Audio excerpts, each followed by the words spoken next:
तपाईहरुको पनि views engagement बढेको छैन। यदि बढेको छैन भने चाहिँ यो भिडियो तपाईहरुको लागि हो। लास्टसम्म हेरेर लाइक कमेन्ट शेयर फलो गर्नु नभुल्नु होला। अनि तपाईले यत्रो मेहनत गरेको रात दिन मेहनत गरेर हैन भिडियो बनाउनु हुन्छ तर भ्युज बढेको छैन इन्गेजमेन्ट बढेको छैन। कारण के हो त? कारण चाहिँ बस एउटै हो। त्यो चाहिँ के हो? हामीले फेसबुकले भनेको अनुसार भिडियो अपलोडै गरेको हुँदैन। या कुनै पनि चीज हामीले अपलोड गरेको हुँदैन। फेसबुकले 14-15 वटा क्राइटेरिया दिएको हुन्छ अपलोड गर्दाखेरि यो कम्प्लिट गरेको हुनुपर्छ है भनेर। या एक प्रकारले क्वेशनै भनौं। त्यो क्वेशनको आन्सर अनुसार हामीले त्यो कम्प्लिट गर्दै गयो भने त फेसबुकले नि त्यो भिडियोलाई अगाडि बढाइन्छ त। जहाँसम्म पुग्नुपर्ने त्यहाँसम्म पुर्याइन्छ। तर हामीले आधा अधुरै गरेर अपलोड गरेको हुन्छ अन्त त्यो आधा अधुरै भएर भ्युज इन्गेजमेन्ट पनि आउँछ।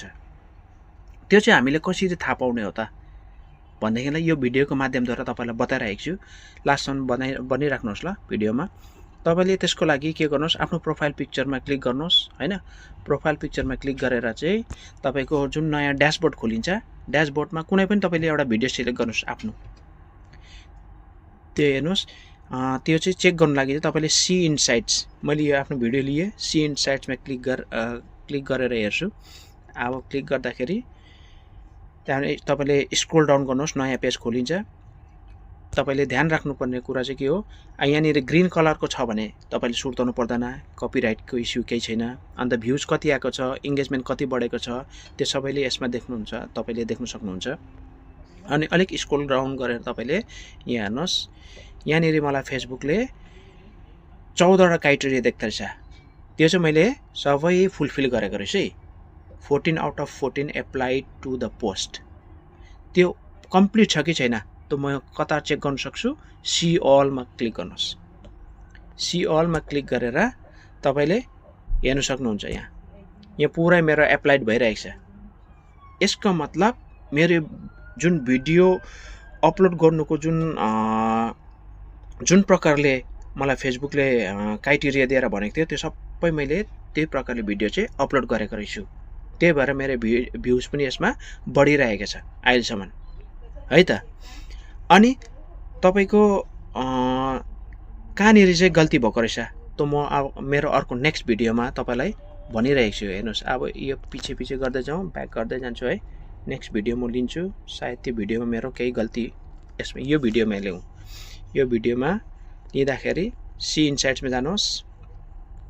सी इनसाइट्समा टिक गरेर तपाईले अब यो हेर्नुहोस्, यहाँ पनि मेरो ग्रीन कलर छ, केही डिटेक्ट छैन, कपिराइटहरु केही छैन है त।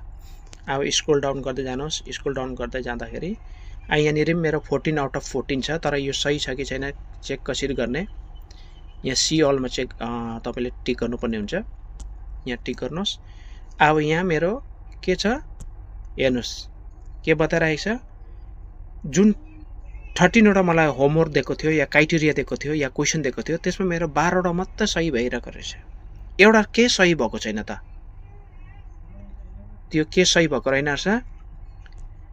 त्यो चाहिँ यो रहेछ नि त, steps you can take now.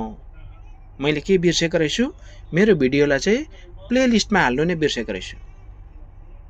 त्यो प्लेलिस्टमा हाल्नुको लागि चाहिँ मैले के गर्नु पर्यो? फेरि यसलाई एड टु प्लेलिस्ट गर्नु पर्यो है त। एड टु प्लेलिस्ट गरेर सेभ गर्नु पर्यो। अब एड टु प्लेलिस्ट गर्नु लागि तपाईले के गर्नुहोस्, यहाँनिर क्लिक प्लसको साइनमा क्लिक गर्नुहोस्, प्लसको बटनको साइनमा।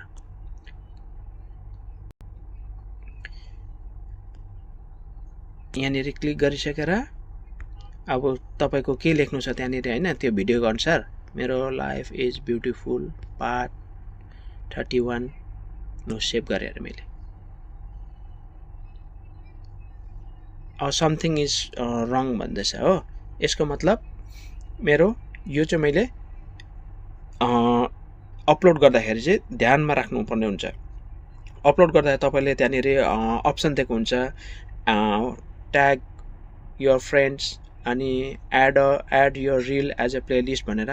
त्यो सबै तपाईले क्राइटेरिया फुलफिल गर्नुभयो भने त्यो फेसबुकले पनि तपाईको भिडियोहरु के गर्दिन्छ, इन्क्रिज गराइन्छ, अगाडि बढाइदिन्छ ताकि यसले मेहनत गर्दैछ र यसको इन्गेजमेन्ट गएको हुनुपर्छ भनेर नन फलोअर्स फलोअर्ससम्म पुर्याइदिन्छ। त्यही भएर फेसबुकले जुन क्राइटेरिया फुलफिल गर्नु भनेको हुन्छ त्यो चाहिँ तपाईँले गरेको हुनुपर्छ है त। लु आजको भिडियोले यति नै है साथी हो। बाई। अब नेक्स्ट टाइममा फेरि म तपाईँलाई अर्को टपिक लिएर आउनेछु।